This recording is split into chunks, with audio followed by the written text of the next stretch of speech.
കേൾക്കുമ്പോൾ നമുക്കത് ആസ്വദിക്കാൻ പറ്റുന്ന അല്ലെങ്കിൽ നമുക്ക് ഇഷ്ടപ്പെടുന്ന പക്ഷേ ബോത്ത്. കാരണം അത് ഒരു ലെവലിൽ എത്തിച്ചിട്ട് ഞാൻ ഹിന്ദുസ്ഥാനി പഠിക്കാം എന്ന് ആണ് ആലോചിക്കുന്നത്. ആഗ്രഹമുണ്ട് പഠിക്കാൻ. ഇത് നമുക്ക് ട്യൂൺ തന്നെ ആയിരിക്കും ഏറ്റവും കൺവീനിയൻ്റ് ആയിട്ടുള്ളൊരു ലാംഗ്വേജ്. ഞാൻ ഡെയിലി വോക്കൽ വാമപ്പ് ചെയ്യാറുണ്ട്. ഏറ്റവും ഇഷ്ടപ്പെട്ട് ചെയ്യുന്ന ഒരു കാര്യമാണ്. എല്ലാവർക്കും നമസ്കാരം. ഹൗസ് ഓഫ് പാഷൻ്റെ ഈ പുതിയ എപ്പിസോഡിൽ ഇന്ന് നമ്മോടൊപ്പം ഉള്ളത് പ്ലേബാക്ക് സിംഗറും ലിറിസിസ്റ്റുമായിട്ടുള്ള മിസ് സോണി മോഹനാണ്. സ്വാഗതം. Hi, thank you. സോണിയെ പറ്റി പറയുമ്പോൾ സോണി ധാരാളം ചലച്ചിത്രങ്ങളിൽ പിന്നണി പാടിക്കഴിഞ്ഞു. ഓൾറെഡി ഇൻസ്റ്റാഗ്രാമിലുമെല്ലാം നല്ല പ്രസൻസ് ഉള്ളൊരു സിംഗറാണ്. അങ്ങനെയാണ് ഞങ്ങളുടെ ചാനലിലേക്ക് സോണി വരുന്നത്. സോണി ഏതെല്ലാം സിനിമകളിലാണ് പാടിയിരിക്കുന്നത്? ഞാൻ ആദ്യം പാടിയത് 4 Years എന്ന് പറഞ്ഞ സിനിമയിൽ 3 പാട്ടുകളാണ് പാടിയത്. എൻ്റെ ഫസ്റ്റ് മൂവി അതായിരുന്നു. പിന്നീട് ആഘോഷം എന്ന് പറഞ്ഞ സിനിമയിൽ പാടി, തമിഴ് ജസ്റ്റിസ് ഫോർ ജെനിയിൽ പാടി, പരാശക്തി എന്ന് പറഞ്ഞ തമിഴിൻ്റെ മലയാളം വേർഷൻ GV പ്രകാശിൻ്റെ മ്യൂസിക്കിൽ പാടി, ഇഡ്ലിക്കട എന്ന് പറഞ്ഞ മൂവി പാടി, കണ്ണപ്പയിൽ പാടി, very nice very nice, Nancy Rani എന്ന് പറഞ്ഞ മൂവി പാടി. ഓക്കെ. സാധാരണ ഒരു പാട്ട് കേൾക്കുമ്പോൾ അതിൻ്റെ ട്യൂണാണോ ലിറിക്സ് ആണോ ആദ്യം മനസ്സിൽ പതിയുക? പക്ഷേ ബോത്ത്. കാരണം ഞാൻ പാട്ട് എഴുതാറുമുണ്ട്. അപ്പോൾ ഞാൻ കേൾക്കുന്ന സമയത്ത് തന്നെ ഏതൊരു ലിസണറിനെ പോലെയും ഫസ്റ്റ് സ്ട്രൈക്ക് ചെയ്യുന്നത് നമുക്ക് ട്യൂൺ തന്നെ ആയിരിക്കും. പക്ഷേ ചിലപ്പോൾ സെക്കൻഡ് കേൾവിയിൽ ഞാൻ ആ ലിറിക്സ്, അല്ലെങ്കിൽ മേ ബി ആ ഫസ്റ്റ് കേൾവിയിൽ തന്നെ ഞാൻ ആ പാട്ട് കേൾക്കുന്നതിന് കൂടെ തന്നെ അതിൻ്റെ ലിറിക്സും കൂടെ എൻ്റെ തലയിൽ ഓടും. അതെന്തായാലും. അതെ. എന്ത് തരം പാട്ടുകളാണ്, ടു ബി വെരി ഓണസ്റ്റ്, എന്ത് തരം പാട്ടുകളാണ്? ഇപ്പോൾ മെയിൻലി 2-3 ജേണേഴ്സ് ആണല്ലോ അപ്പോൾ ഉള്ളത്. ഒരു എന്താ പറയുക, new generation style of covers, അങ്ങനത്തെ മ്യൂസിക്കാണോ, ക്ലാസിക്കലാണോ, ഹിന്ദുസ്ഥാനിയാണോ?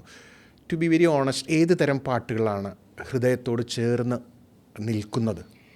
അങ്ങനെ ഡിഫറൻഷ്യേറ്റ് ചെയ്യാൻ എനിക്ക് തോന്നുന്നില്ല. കാരണം കേൾക്കുമ്പോൾ നമുക്കത് ആസ്വദിക്കാൻ പറ്റുന്ന അല്ലെങ്കിൽ നമുക്ക് ഇഷ്ടപ്പെടുന്ന ഏത് പാട്ടുകളാണെങ്കിലും ഇഷ്ടമാണ്. അതിപ്പം പുതിയ പാട്ടുകളായാലും പഴയതായാലും എല്ലാ പാട്ടുകളുടെ ഒരു ഭംഗി നമുക്ക് കേൾക്കുമ്പം അത് നമുക്ക് എങ്ങനെ ഉൾക്കൊള്ളാൻ പറ്റുന്നു, നമ്മളെ മനസ്സിനത് എങ്ങനെ സ്വാധീനിക്കുന്നു എന്നുള്ളതിനെ ഡിപ്പെൻഡ് ചെയ്തിട്ടാണ് ഇരിക്കുന്നതെന്നാണ് എനിക്ക് എൻ്റെ പേഴ്സണലായിട്ടുള്ളൊരു. സാധാരണ എപ്പോഴാണ് പാട്ടുകൾ കേൾക്കാറുള്ളത്? അത് കാറിൽ പോകുമ്പോഴാണോ? അതിനൊരു ടൈം വെച്ചിട്ടുണ്ടോ? എങ്ങനെയാണത്? Full most of the time പാട്ട് കേൾക്കുക തന്നെയാണ് പ്രധാന പരിപാടി. കൂടുതലും ഡ്രൈവിംഗിലാണ് കൂടുതലും. പിന്നെ സ്പോട്ടിഫൈ അതുപോലത്തെ ചാനൽസ് ഒക്കെ സബ്സ്ക്രൈബ് ഉണ്ടാവും? ഉണ്ട്. ഞാൻ സ്പോട്ടിഫൈയിലെ ആർട്ടിസ്റ്റാണ്. എനിക്ക് തന്നെ ഒരു കുറേ ലിസണേഴ്സ് ഉണ്ട് എൻ്റെ സ്പോട്ടിഫൈയിൽ. Very nice. അപ്പം സ്പോട്ടിഫൈയിൽ തന്നെയാണ് ഞാൻ മെയിനായിട്ട് ഇപ്പോൾ പാട്ട് കേൾക്കാറ്. And YouTube also. ഇപ്പോൾ മ്യൂസിക് പഠിക്കുന്നുണ്ടോ, അത് പഠിപ്പിക്കുന്നുണ്ടെന്ന് പറഞ്ഞു? അപ്പോൾ രണ്ടുമുണ്ട്. അപ്പോൾ ഹിന്ദുസ്ഥാനി പഠിച്ചിട്ടുണ്ടോ? ഏതൊക്കെ ടീച്ചേഴ്സിൻ്റെ കൂടെ പഠിച്ചിരിക്കുന്നത്? ഞാൻ ആക്ച്വലി കർണാട്ടിക് ഒരു 3 വർഷമാണ് ചെറുപ്പത്തിൽ പഠിച്ചിട്ടുണ്ടായിരുന്നത്. പ്രോപ്പറായിട്ടൊരു 3 വർഷമേ പഠിച്ചിട്ടുള്ളൂ. പിന്നീട് ഇപ്പം ഞാൻ പറഞ്ഞ പോലെ കോവിഡിന് ശേഷമാണ് ഒന്നുകൂടി ഇത് സീരിയസ് ആയിട്ട് എടുത്ത് അപ്പം വീണ്ടും റീസ്റ്റാർട്ട് ചെയ്തു പഠിക്കാൻ. ഇപ്പോഴും ഞാൻ പഠിച്ചുകൊണ്ടിരിക്കുന്നു. അപ്പം ഞാൻ കർണാട്ടിക് ഇപ്പോഴും ഇനി ഒരുപാട് പഠിക്കാനുണ്ട്. അപ്പോൾ അത് ഒരു ലെവലിൽ എത്തിച്ചിട്ട് ഞാൻ ഹിന്ദുസ്ഥാനി പഠിക്കാം എന്ന് ആണ് ആലോചിക്കുന്നത്. ആഗ്രഹമുണ്ട് പഠിക്കാൻ. റെഗുലറായിട്ട് എന്തൊക്കെയാണ് പ്രാക്ടീസ് ചെയ്യാറുള്ളത് ടു ഇംപ്രൂവ് യുവർ വോക്കൽസ്? റെഗുലറായിട്ട് ഞാൻ ഡെയിലി വോക്കൽ വാമപ്പ് ചെയ്യാറുണ്ട്. എന്തൊക്കെയാണ് അത് ചെയ്യാറുള്ളത്? അത് ഞാൻ ഡ്രിൽസ് കാര്യങ്ങളെല്ലാം ചെയ്യാറുണ്ട്. പിന്നെ യൂട്യൂബിലൊരു വീഡിയോ കണ്ടിട്ടാണ് ഞാൻ പെട്ടെന്ന് നമുക്ക് എന്തെങ്കിലും റെക്കോർഡിങ്സ് ഒക്കെ വരുമ്പോൾ ഒന്ന് തൊണ്ട തുറക്കണമല്ലോ എന്ന് ആലോചിക്കുമ്പോൾ ചെയ്യുന്നൊരു എക്സസൈസാണ് ജേക്കബ്സ് വോക്കൽ അക്കാദമി എന്ന് പറഞ്ഞൊരു ചാനലിലാണ്. Jacobs vocal. അതെ, അതിൽ ഒരു 10 minutes 20 minutes 5 minutes ഒക്കെ ഉണ്ട്. അപ്പം നമുക്ക് പെട്ടെന്നൊരു ഷോയ്ക്ക് അല്ലെങ്കിൽ പെട്ടെന്നൊരു പാട്ട് പാടണമെന്ന് പറഞ്ഞാൽ പെട്ടെന്ന് ഇത് ചെയ്തിട്ട് പോകാറുണ്ട്. അല്ലാതെ റെഗുലറായിട്ട് പ്രാക്ടീസ് ചെയ്യുന്നത് കർണാട്ടിക്കിലെ വരിശകളൊക്കെ തന്നെയാണ്. അതിൻ്റെ അകാരം വികാരം ഉകാരം എല്ലാ സൗണ്ട്സും പ്രാക്ടീസ് ചെയ്യും. Okay, nice. അപ്പോൾ നമുക്ക് ഒരു പാട്ട് കേട്ട് നോക്കാം. ഇഷ്ടമുള്ളൊരു പാട്ട് നമുക്ക് കേൾക്കാം. ഒരു തമിഴ് പാട്ട് പാടാം. ആയിക്കോട്ടെ. அந்த இளவயது ஆற்றங்கரை மணலில் காலடி தடம் பதித்தோம் யாரழித்தாய் நந்தவனக்கரையில் நட்டு வைத்த செடியில் முட்டுவிட்ட முதற் பூவை யார் பறித்தார்? காதலர் தீண்டா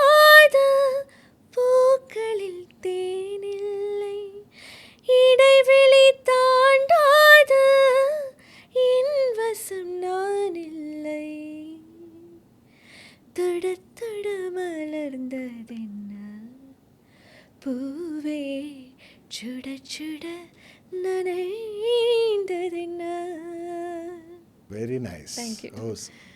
ഈ തമിഴ്, ഹിന്ദി, മലയാളം എല്ലാ ടൈപ്പ് സോങ്സും കേൾക്കാറുണ്ടല്ലോ. ഉണ്ട് ഉണ്ട്. അപ്പോൾ ഇതിൽ ടു ബി ഓണസ്റ്റ് ഏതാണ് ക്ലോസ് ടു ഹാർട്ട്? ഏത് ടൈപ്പ് ഓഫ് സോങ്സ് ഏത് ലാംഗ്വേജിൻ്റെയാണ്? അതെ, ഒബ്വിയസ്ലി മലയാളം.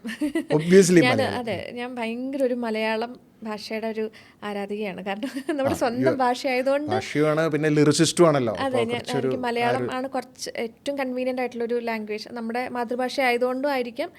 അങ്ങനെ ആയതുകൊണ്ട് നിർബന്ധം വരണമെന്നില്ല.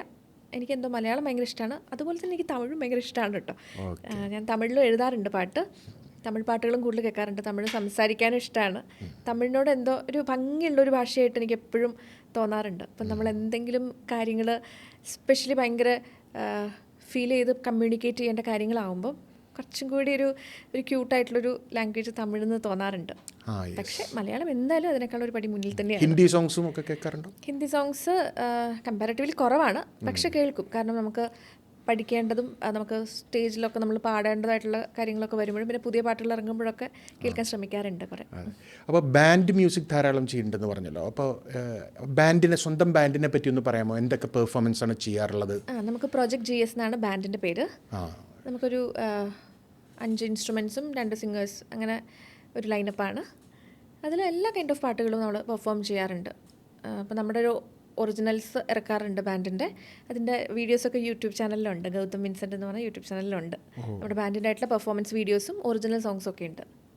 ശരി. അപ്പോൾ ലേറ്റസ്റ്റ് ഞങ്ങളൊരു ലഹരി പാട്ട് ചെയ്തു. ബാൻഡിൻ്റെ ലഹരിക്കെതിരായിട്ടുള്ളൊരു പാട്ട് ചെയ്തു. Very nice. വേണമെങ്കിൽ ഒരു 2 വരി പാടാം. തീർച്ചയായിട്ടും, പ്ലീസ്. അതിൻ്റെ ലിറിക്സ് ഞാനും എൻ്റെ ഹസ്ബൻഡിൻ്റെ അമ്മയും കൂടിയാണ് എഴുതിയത്. കമ്പോസ് ചെയ്തത് ഗൗതമാണ്. അറേഞ്ച്മെൻറ്റ്സ് എല്ലാം നമ്മുടെ ബാൻഡാണ്. നൈസ്. എന്താണോ എന്തിനാണോ പായണതെന്തോ ഈ നാടിങ്ങനെ പോകണ പോക്കിന്നെങ്ങോട്ടാണോ, കണ്ടില്ലേ കണ്ടവരില്ലേ നാടിൻ ഗതിയോ, ഇത് കേട്ടില്ലേ കേട്ടവരില്ലേ ചതിയുടെ വിധിയോ, പല വഴി അവർ കൂട്ടണ കൂട്ടം പെരുവഴിയെ ഇഴയണ കണ്ടോ, പാമ്പാണോ കണ്ണും ചെവിയും പൊത്തി നടന്നോളൂ, കടമിഴിമാർ കലി തുള്ളുന്നേ പുകമറയാൽ മുഖമറിയാതെ. ഓക്കെ, ബാക്കി ഞാൻ ഓർക്കുന്നില്ല. അപ്പം ഇങ്ങനെയായിരുന്നു ആ പാട്ടിൻ്റെ. അപ്പം കുറച്ചായിട്ടുള്ളൂ നമ്മൾ ഈ ഒരു പാട്ട് ചെയ്തിട്ട്. നമ്മൾ ഫസ്റ്റ് ഒരു ഒറിജിനൽ ചെയ്യുമ്പം എന്തെങ്കിലുമൊക്കെ ഒരു മെസ്സേജ് കൊടുക്കാം എന്നുള്ളൊരു ഉദ്ദേശം. ഞാനിവിടെ ഹരീഷ് ശിവരാമകൃഷ്ണൻ്റെ ഒരു ഇൻ്റർവ്യൂ കേട്ടായിരുന്നേ. അപ്പോൾ അതിൽ ഈ ലിറിക്സിൻ്റെ റിജിഡിറ്റിയെ പറ്റി അദ്ദേഹം പറയുന്നുണ്ടായിരുന്നു. ഇപ്പോൾ you just forgot the lyrics അല്ലേ. അപ്പോൾ അത് സത്യത്തിലൊരു ഇഷ്യൂവേ അല്ല എന്നാണ് ഹരീഷ് ശിവരാമകൃഷ്ണൻ പറയുന്നത്. കാരണം ഈയിടെ ഇൻഡിപെൻഡൻറ്റ് മ്യൂസിഷ്യൻസിന് വേണ്ടിയും വർക്ക് ചെയ്യാറുണ്ടെന്ന് പറഞ്ഞു. അത് എന്തായിരുന്നു അതിൻ്റെ ഒരു അനുഭവങ്ങളൊക്കെ? എല്ലാം നമ്മൾ എൻജോയ് ചെയ്യുന്ന പ്രോസസ്സാണ്. പാടുക എന്നുള്ളത് തന്നെ വലിയൊരു ഏറ്റവും ഇഷ്ടപ്പെട്ട് ചെയ്യുന്നൊരു കാര്യമാണ്.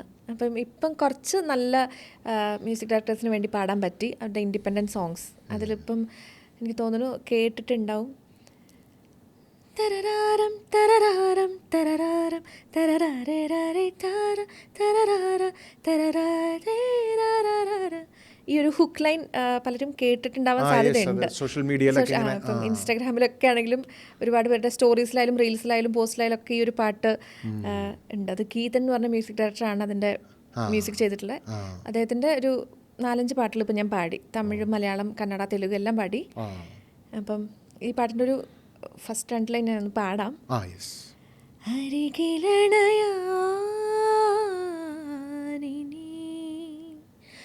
അകലങ്ങളോ മായം മറയും നീ വഴി ആരുമറിയാതെ ആദ്യമെന്നോർക്കാതെ ഇതുവഴി നീ വാ. ഇതാണ് ആ പാട്ട്.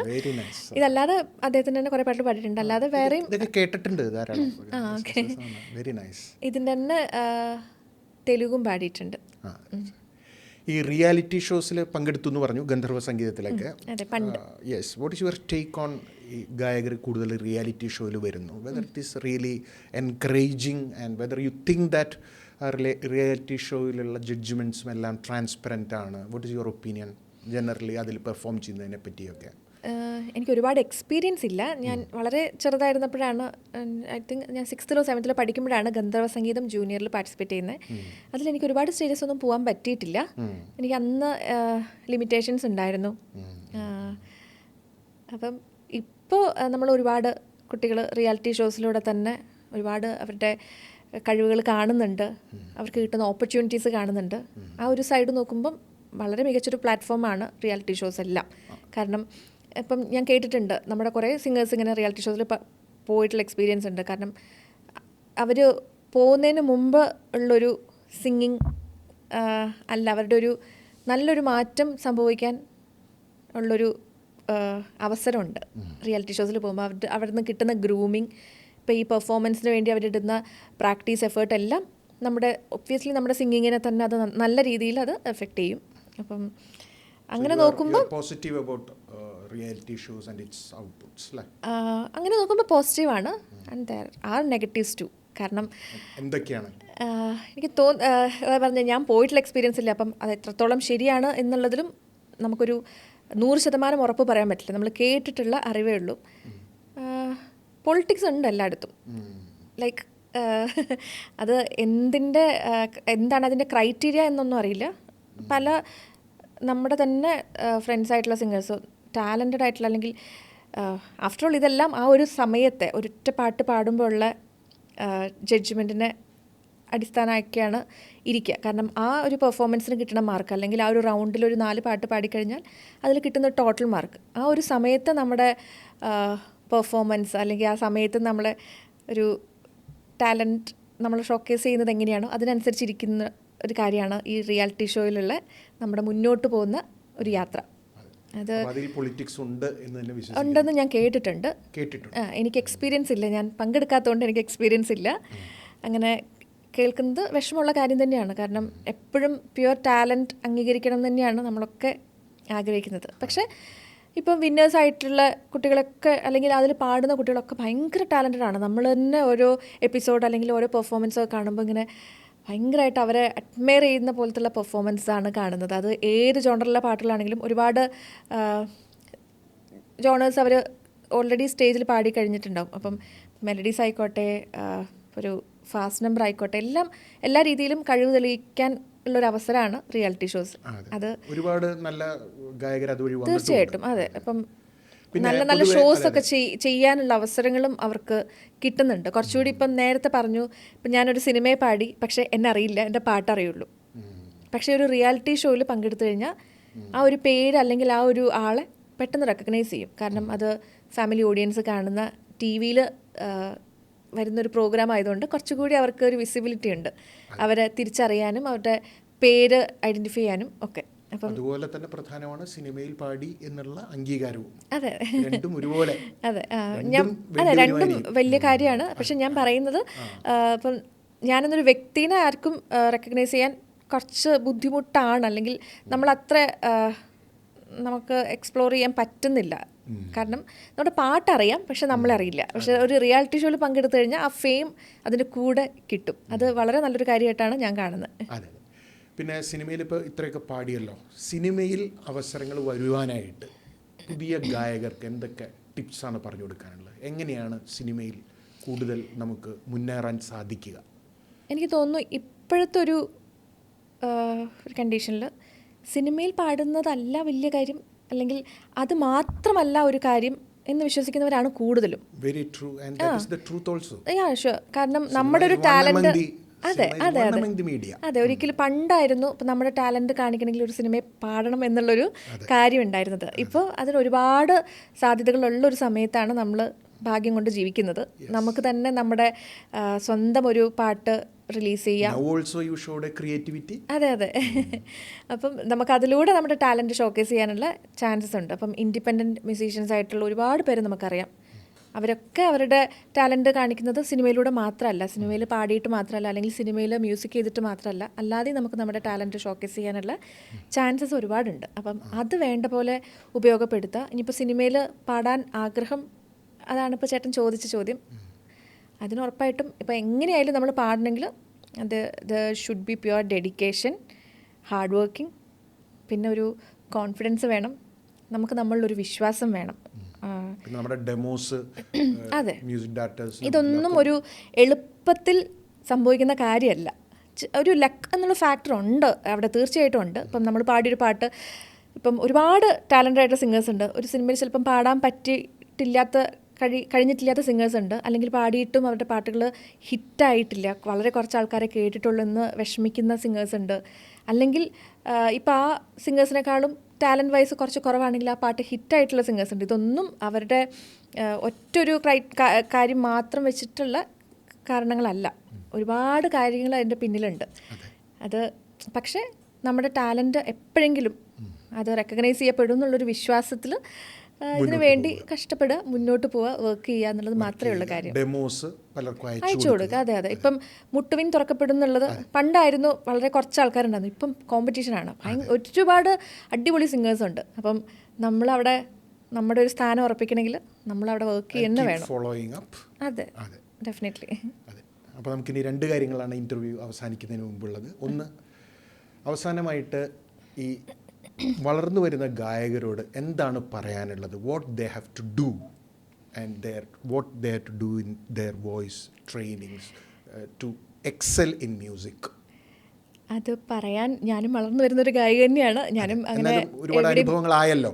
ഉള്ള അനുഭവങ്ങൾ വെച്ചിട്ട്, അതെ അതെ, ഉള്ള അനുഭവം വെച്ചിട്ട് കൺസിസ്റ്റൻസി തന്നെയാണ് അതിൽ പ്രധാനമായിട്ടും വേണ്ടത്.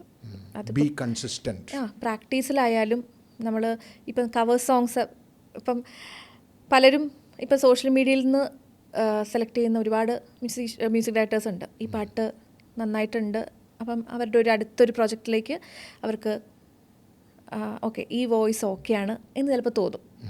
അത് ഏത് പാട്ടിലാണ് നമ്മൾ ചെയ്യുന്ന, ഏത് പാട്ടിലാണ് നമ്മുടെ ആ ഭാഗ്യം ഇരിക്കുന്നതെന്ന് നമുക്ക് പറയാൻ പറ്റില്ല. അപ്പം കൺസിസ്റ്റൻ്റ് ആയിട്ട് നമ്മൾ പ്രാക്ടീസ് ചെയ്യുക, കൺസിസ്റ്റൻ്റ് ആയിട്ട് നമ്മുടെ വർക്ക് ഷോക്കേസ് ചെയ്യുക. പിന്നെ ഈ പറഞ്ഞ പോലെ ഒരു വിശ്വാസം, നമ്മളിലൊരു വിശ്വാസം വെക്കുക. And keep on practising. അതെ, തീർച്ചയായിട്ടും. ഓക്കെ, അപ്പോൾ നമ്മൾ ഈ എപ്പിസോഡ് കൺക്ലൂഡ് ചെയ്യുന്നതിന് മുൻപ് നല്ലൊരു പാട്ട് സോണിയുടെ കേട്ടിട്ട് നമുക്ക് ഈ എപ്പിസോഡ് കൺക്ലൂഡ് ചെയ്യാം. ഒരു പഴയ പാട്ട് പാടാമെന്ന് വിചാരിക്കണോ? തീർച്ചയായിട്ടും. ആയിരം കണ്ണുമായി കാത്തിരുന്നു നിന്നെ ഞാൻ, എന്നിൽ നിന്നും പറന്നകന്നൊരു പൈങ്കിളി, മലർത്തേൻ കിളി, പൈങ്കിളി മലർത്തേൻ കിളി. ആയിരം കണ്ണുമായി കാത്തിരുന്നു നിന്നെ ഞാൻ, എന്നിൽ നിന്നും പറന്നകന്നൊരു പൈങ്കിളി, മലർത്തേൻ കിളി, പൈങ്കിളി മലർത്തേൻ കിളി. Very nice, very nice. Thank you. അപ്പം ഞങ്ങളുടെ ഒരു സന്തോഷമായിട്ട് ഞങ്ങളുടെ ഒരു ചെറിയൊരു ഗിഫ്റ്റ് ഉണ്ട്, അത് നമുക്ക് വാങ്ങിക്കാം. Thank you.